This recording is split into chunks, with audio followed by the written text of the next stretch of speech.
Hey friends, let's talk about the book Kindred by Octavia Butler. I really love that book, but I would give it a chance and see, Kindle. I downloaded originality 5 out of 5. I am excited to share with you the newest book that I read.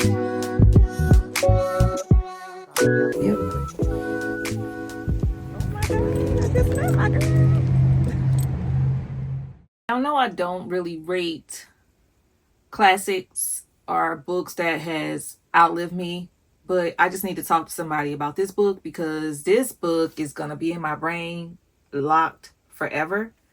And I'm saying this because I had this book on my TBR for about 20 years, I'll say. Embarrassing. So, yeah. This book came out in 1979. And I got wind of this book possibly in 2006, 2000. Yeah, it had to be 2006, Katrina year.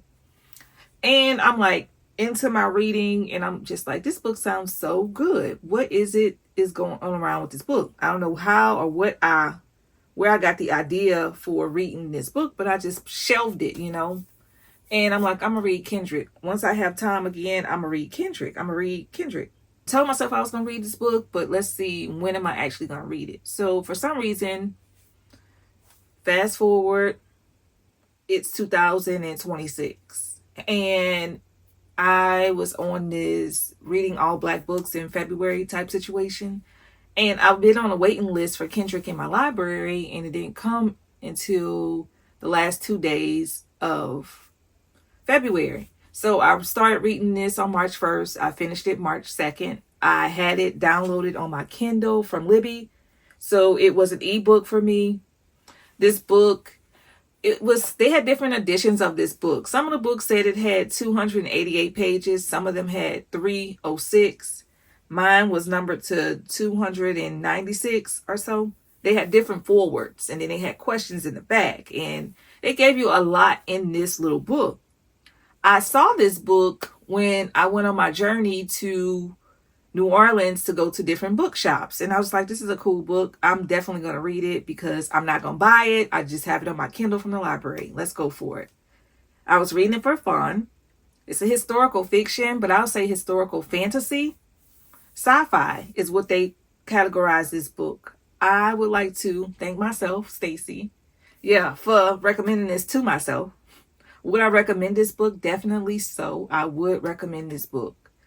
I was so shook by how perfect the tone or how perfectly this book holds up to time with the time traveling in today's time. Meaning the pace of this book and the tone and the storytelling of this book, it felt so modern to where it was just wild because I was just thinking when I was reading, somebody had to rewrite this book and edit it and do all kind of stuff to make it sound like it was written in this day and age, because originally it was published in 1979 and it read like something that was written yesterday. So I'm like, can they do that? Like, this lady is passed away, she's gone, but can they rewrite her story? They rewrite the Bible. So I'm like, somebody had to rewrite the story. I'm not sure. What I liked about this was how easy it was to read, meaning she would wake up in the South, antebellum era. What is our worst nightmare? Waking up one day in slavery. But on the other side of this, what is the oppressor's worst nightmare? A black woman in their time frame, knowing how to read, knowing how to articulate, knowing how to write, and just knowing a lot. That's their worst nightmare because you can teach people how to read and write, and that unlocks so many levels for you. Education will open so many doors for you, and they knew that ahead of its time. And this lady was so educated. Dana, she goes back in time, and she speaks. Well, she's wearing pants, first of all. Women, I don't know what it is about women in pants in religion and in church. We're not supposed to be wearing pants like that. She goes back in time, she's wearing pants. She has a short haircut. They're like, oh, she looks like a man. So she goes back and she resembles a lady that's there. And they're like, you look like Alice. And they like, okay, she like, I do look like Alice. But somehow the history tied into this book in modern time, she goes back and forth. In 1979, I don't know if y'all have ever been in a relationship with someone that wasn't the same race as you. I have, and I have personal experience with that. And it's not as forgiving as you would say it should be. And that's like current day now. People are still prejudiced and racist, and they are not accepting to mixing races. Even with reading books, some people don't even like to read other races' book. So I'm just saying that was just like so mind-blowing to me. And I'm rambling. Let me get back to my notes.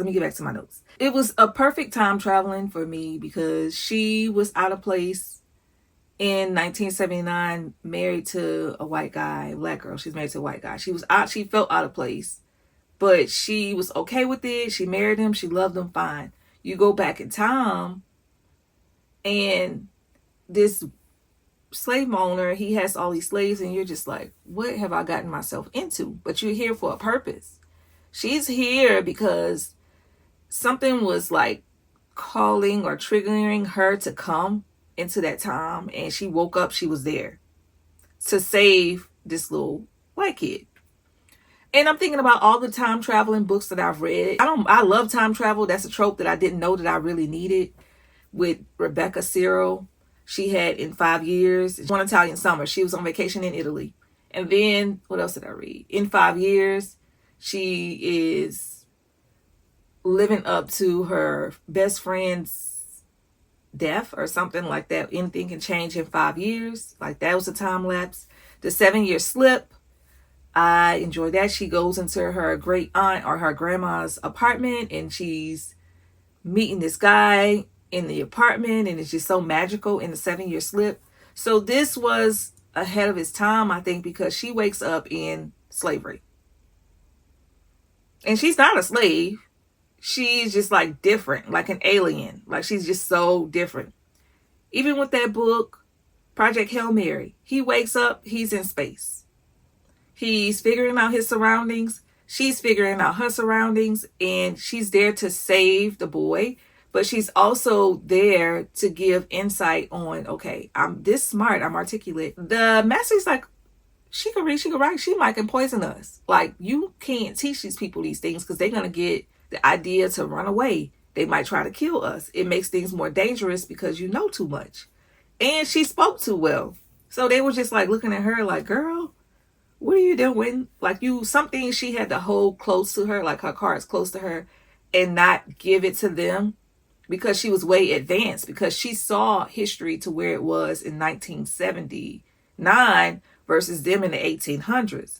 So where it's grown to, she gave them little pieces of, okay, this ain't gonna work, that don't work, this gonna work, do this, and the third.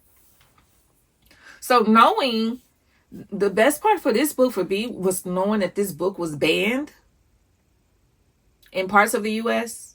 And this is a powerful story, and it was definitely necessary because the ban, you are going to get some triggers, meaning you're going to have people that are assaulted in like violence and in sexual assault and things that really happened back in those days to where it was just dangerous. Like somebody might stab you, someone will get an infection, just different things.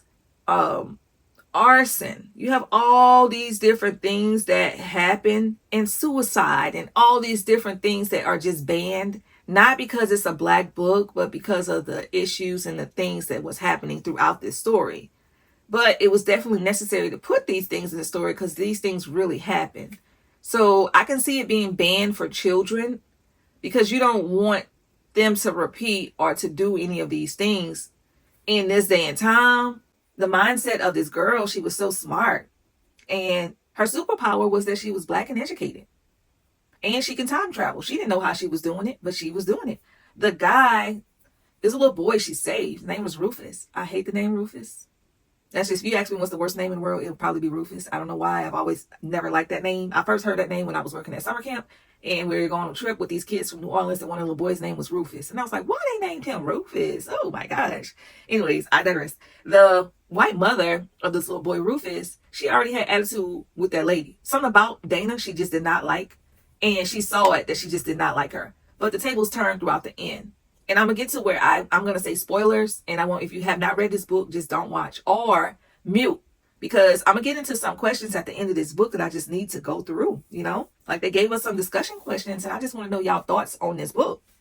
This was everything I wanted in a historical fantasy book. And I loved the experience while reading this because I felt like I was in this book, like actively in this book with this girl. And I'm like, I'm living this right now. Like, I feel like what she was going through, it inspired so many of our favorite new authors nowadays and age in the antebellum South. Like, it's like the counter to Gone with the Wind. Because this writer, she writes in the mindset of the slave owner. She's not white. She's never owned slaves. She did a lot of research to get in the mindset of that slave owner and his wife and his growing kid. And this book, it could be a graphic novel. I think they have that out there, but it's supposed to be a young adult. I would not recommend this book to any, unless they're like high school age, yes. But young adult over the age of 12, like teenage and up, yes. I absolutely love the experience and the thought-provoking things that was in this book. I read this book. I didn't listen to it. I just read it, and it just read so plain and clear. And the thoughts that she was having about her relationships with that kid that was growing, like she had to talk to the slaves in a certain manner to get them to not off themselves, you know, and just say, well, I felt like she had a soft spot for him because she met him when he was younger, and she was having like little glimpses of hope that he was not like the others and he will change once he's in charge. And she just had this fantasy about him growing into be something different, which he was something. He did grow up to be something different. And the dual storylines, that was like great how she organized that. The strong black female, great. She needed every character in this book lined up for a purpose. Everybody had a purpose. What wasn't my cup of tea was, okay, Dana, she's going back in history, but she is very sure of herself in history, and she's sure of herself in current day. And looking at all of this, I just thought like, okay, she's still married to this white guy, but he was not like the slave owner at all. I don't know, it just makes you think about interracial couples. And it's just like, y'all say the R word was mentioned a few times, and I didn't like how they used that R word for special needs. So that was just like something I was just like, ew, ick. That gave me the ick. Of course, the N word was used in this book, and she was just questioning it. It wasn't like it was just thrown out. She's like, I don't like when you use that word. I'd rather you call me black or you call me colored, or just let's just not use that word. So she articulated that to who she could. But some people, they just had it on the tip of their tongue and they just said it. And then the blacks, they said it too. So it's just like, okay, that word was just something, you know. And it still holds a lot of power in that word. And I'll say the spice, I'll give it a 2 out of 5. Overall, the writing, I say 5 out of 5. I gave this book a 5 out of 5. Would I recommend? Definitely so. So at this point, we're going to go and discuss some of the spoilers. So if you haven't read this book,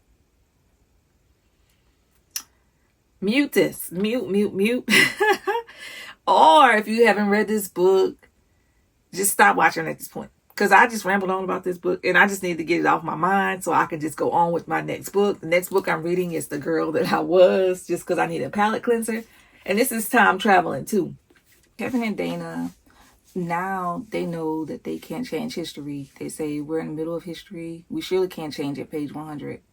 It's over. And there's nothing you can do to change any of it. 264. What then is the purpose of Dana's travel back to Antebellum South? Why must you do it? The reader experience both the journey with Dana. So you go back with the Antebellum South with her, and you're just like, she has to go through this because she has to save a whole group of people who are not knowing what the future may hold. They don't see the end of slavery at all. But she has to go back and give them little pieces. Even with science, with her teaching them as a teacher, with her being a doctor or anything they could be, a writer, she could do all those things. And she saves a lot of people with just the basic essentials. And I'm just like, okay, how would the story be different in third person narrating? Third person narrating, I think it would be us looking out at it versus us living it through her eyes. So if you could live through her eyes, you could see it better. It was just so crazy how she did that though. Like, I'm just like so shook by this book. Like, the story would have been different if it was told in third person, meaning that it wasn't told in Dana's point of view and it was told in like us looking at it from the outside. That would have made a whole different story. But we are experiencing this as Dana. Like, we are her. We're going through the time. We're going to help the slaves. We're going to help the little boy. We're feeling the aggression that she's getting from the slave owner. Like, we're feeling all of these things through her. Many of the characters in Kindred resist classification, meaning in what does Dana explode the slave stereotypes as a house N-word, a handkerchief head,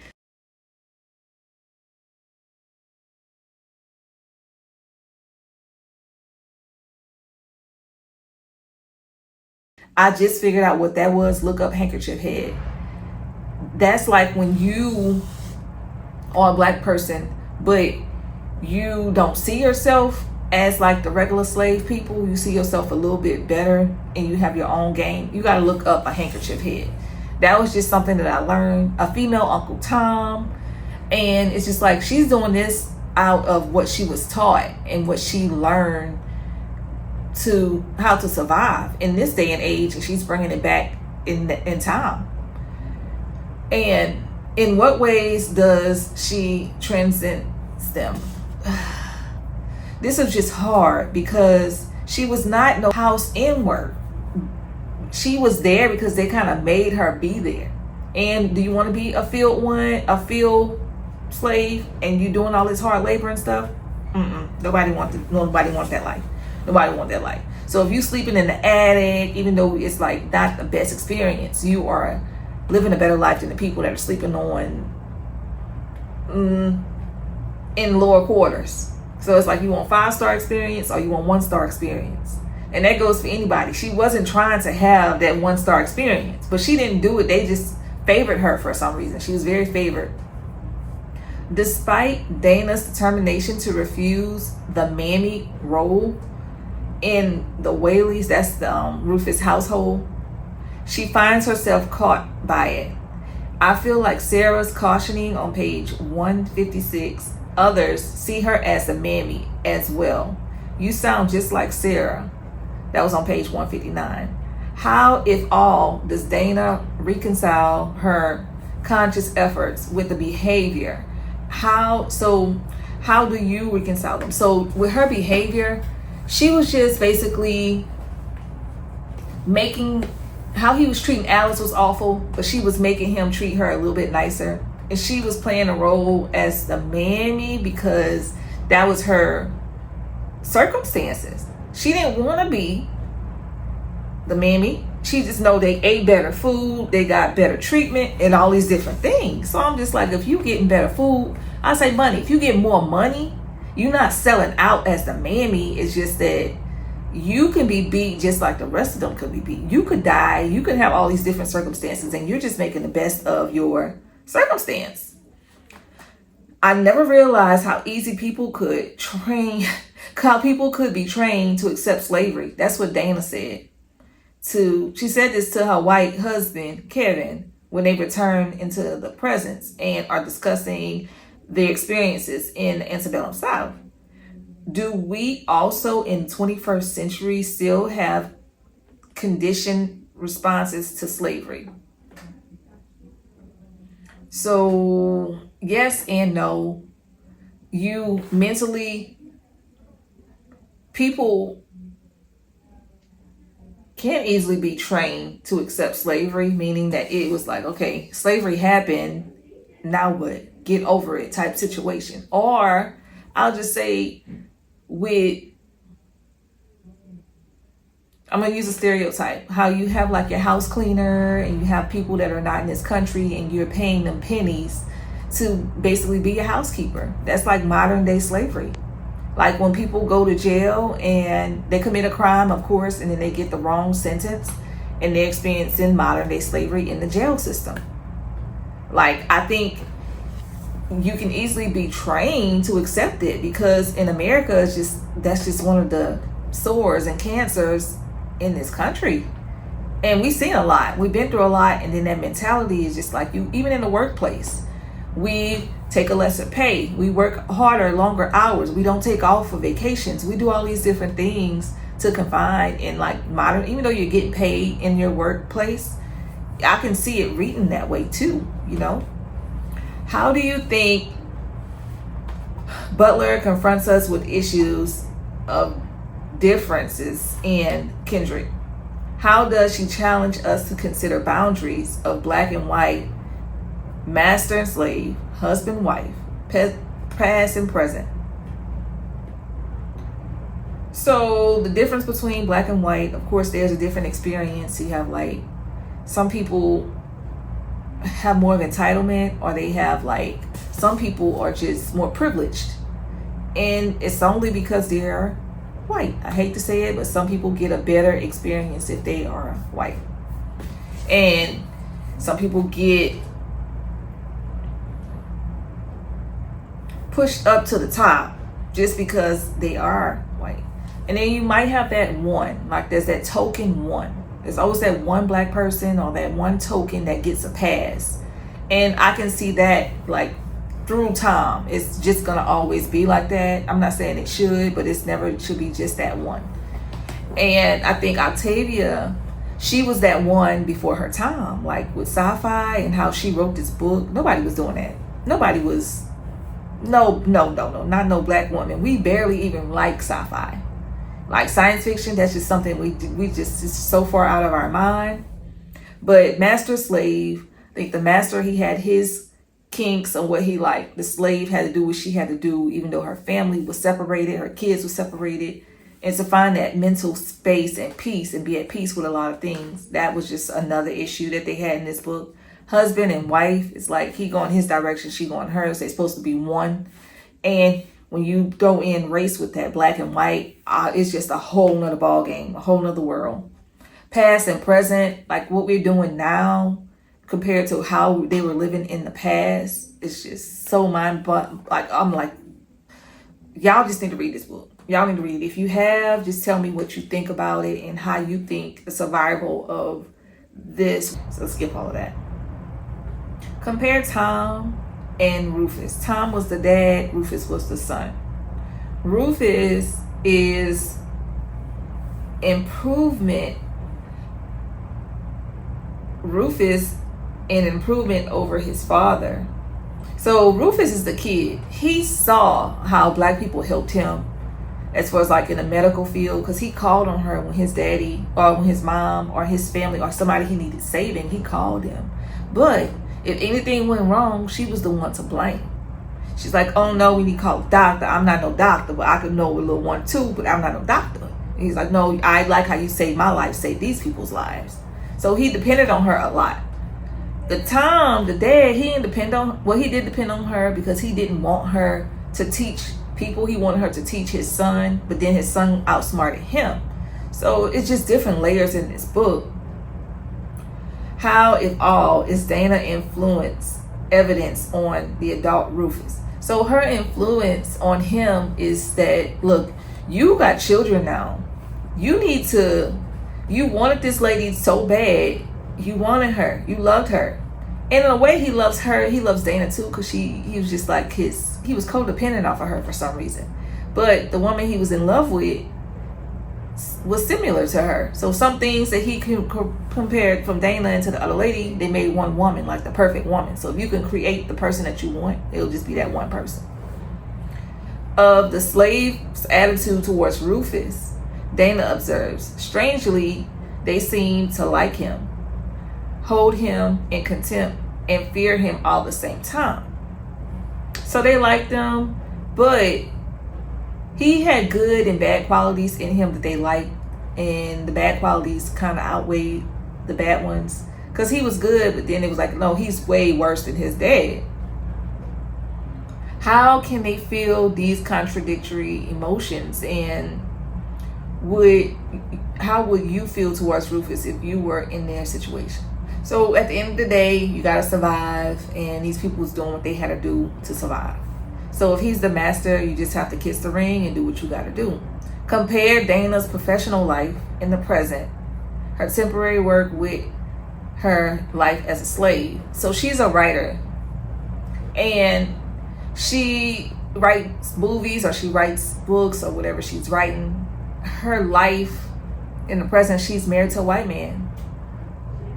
And comparing to her life as a slave, it was illegal to be married to a white person. I mean, they could sleep with you, but that was like a sin. You sleeping with a white man, you're not supposed to do that. They could do whatever they could with you, but you would be labeled outside, for doing that with him. So it was just frowned upon. She was just like, she was doing, I guess she was just doing the best that she could to help those people, and trying to keep her dignity and respect and her clear mind as far as what she was trying to portray.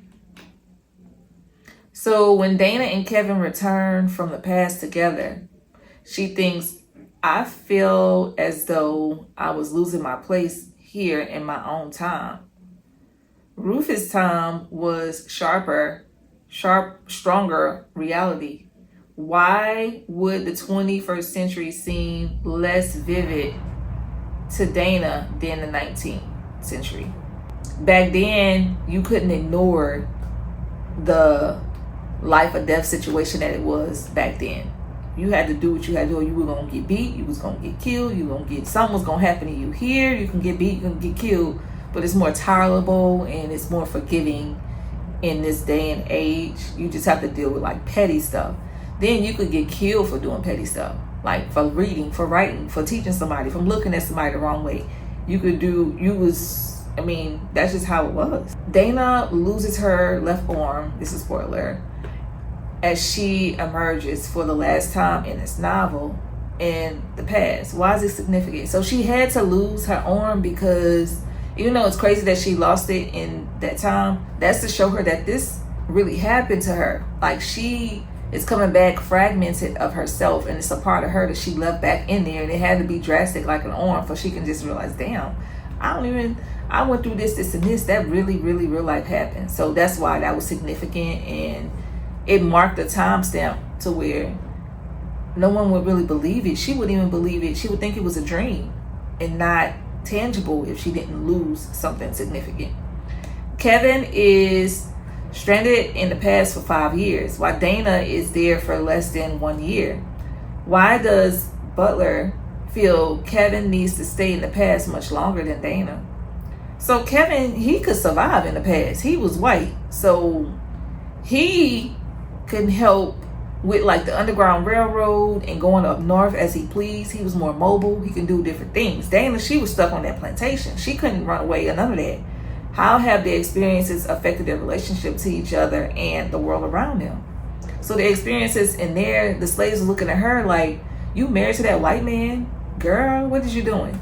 And then I could see them getting the same side eye in the 70s,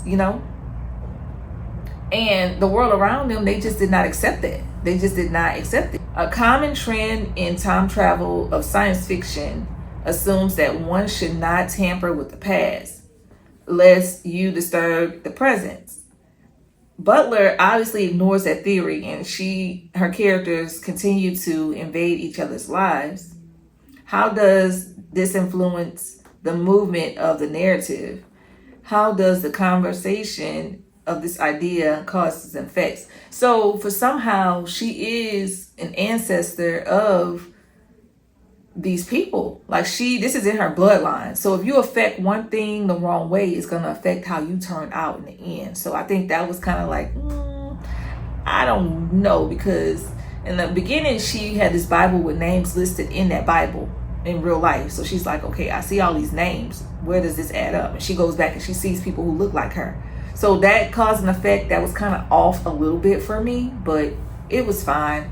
Dana finds herself caught in the middle of the relationship between Rufus and Alice.